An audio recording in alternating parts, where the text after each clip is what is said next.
നമസ്കാരം.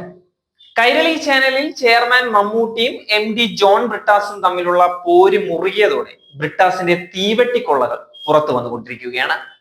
കൈരളി ചാനലിന്റെ വരുമാനം ചോർത്താൻ ബ്രിട്ടാസിന്റെ പേരിൽ ആരംഭിച്ച 3 സ്വകാര്യ കമ്പനികളുടെ വെട്ടിപ്പാണ് ഇപ്പോൾ ചോദ്യം ചെയ്യപ്പെടുന്നത്.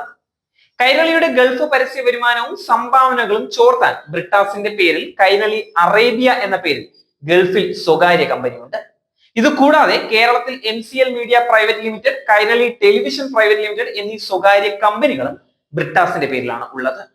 കൈരളി ചാനലിന്റെ ഉടമസ്ഥാവകാശമുള്ള മലയാളം കമ്മ്യൂണിക്കേഷൻസ് ലിമിറ്റഡ് ആണ് എന്ന് തെറ്റിദ്ധരിപ്പിക്കുന്ന തരത്തിലാണ് 2 സ്വകാര്യ കമ്പനികൾ ബ്രിട്ടാസ് നടത്തുന്നത്. പിണറായി വിജയന്റെ മനസാക്ഷി സൂക്ഷിപ്പുകാരൻ എന്ന ലേബൽ ഉള്ളതിനാൽ പാർട്ടിക്കാർ ആരും തന്നെ ബ്രിട്ടാസിനെ ചോദ്യം ചെയ്യാറുമില്ല. ബ്രിട്ടാസിന്റെ ചെയ്തികൾക്ക് പിണറായിയുടെ മൗനാനുവാദവും ഉണ്ടായിരുന്നു.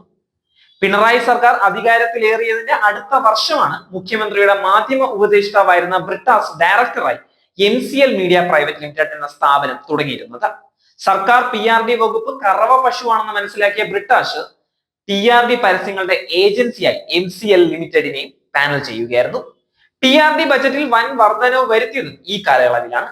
സർക്കാർ പരസ്യ കമ്മീഷൻ ഇനത്തിൽ കോടികൾ ബ്രിട്ടാസിന്റെ MCL മീഡിയയിലേക്ക് ഒഴുകി എത്തുകയായിരുന്നു. കൈരളി ചാനലിന്റെ അവാർഡിനേറ്റും ഇവന്റും ഉൾപ്പെടെ സംഘടിപ്പിക്കാൻ പ്രത്യേക കമ്പനിയായി ബ്രിട്ടാസിന്റെ പേരിൽ കൈരളി ടെലിവിഷൻ പ്രൈവറ്റ് ലിമിറ്റഡ് സ്ഥാപനം തുടങ്ങിയത് 2017 സെപ്റ്റംബറിലാണ്. നഷ്ടത്തിലോടുന്ന കൈരളി ചാനലിന് ആശ്വാസമാകേണ്ടിയിരുന്ന അവാർഡിനേറ്റ് വരുമാനം ഈ തട്ടിപ്പ് കമ്പനി വഴി ബ്രിട്ടാസിന്റെ സ്വകാര്യ ധനമായി അത് മാറുകയായിരുന്നു.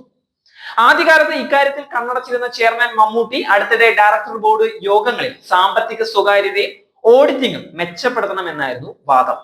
മമ്മൂട്ടിക്ക് രാജ്യസഭാ സീറ്റ് കിട്ടാത്തതിന്റെ കൊതിക്കുറവാണ് എന്നുള്ള മട്ടിലായിരുന്നു ബ്രിട്ടാസ് ആദ്യം വിഷയം കൈകാര്യം ചെയ്തിരുന്നത്. കൈരളിയുടെ നഷ്ടം പരിഹരിക്കാൻ എന്ന പേരിൽ എല്ലാ വർഷവും ഗൾഫിലെ സഖാക്കളിൽ നിന്നും വ്യവസായികളിൽ നിന്നും നടത്തുന്ന പിരിവിന്റെ കണക്ക് ഓഡിറ്റിംഗിൽ എത്താറില്ലായിരുന്നു. മമ്മൂട്ടി ഉൾപ്പെടെ കൈരളിയിലെ ചിലർ ഇക്കാര്യങ്ങൾ മരുമകൻ മന്ത്രി റിയാസിനെ ധരിപ്പിക്കുകയായിരുന്നു. കൈരളിയിലെ ബ്രിട്ടാസിന്റെ ഇടപാടുകൾ റിയാസിന്റെ പ്രേരണയിൽ പിണറായി അന്വേഷിച്ചതോടെ ബ്രിട്ടാസ് അങ്കലാപ്പിലാവുകയായിരുന്നു. ഇതിന് തൊട്ടു പിന്നാലെയാണ് റിയാസിന്റെ ഭാര്യ വീണയെ പ്രതിക്കൂട്ടിലാക്കിയ മാസപ്പടി വിവാദം പുറത്തു വന്നിരുന്നത്. CMRL മാസപ്പടി ആദായ നികുതി രേഖകൾ മാധ്യമങ്ങൾക്ക് ചോർത്തിയതിൽ ജോൺ ബ്രിട്ടാസിന്റെ പങ്ക് റിയാസിന് സംശയമുണ്ട്. കൈരളിയിൽ നിന്നും ബ്രിട്ടാസിനെ പുകച്ചു ചാടിക്കാൻ റിയാസും മമ്മൂട്ടിയും ഒന്നിച്ചു എന്നുള്ള സൂചനകളും ഇപ്പോൾ പുറത്തു വന്നുകൊണ്ടിരിക്കുകയാണ്.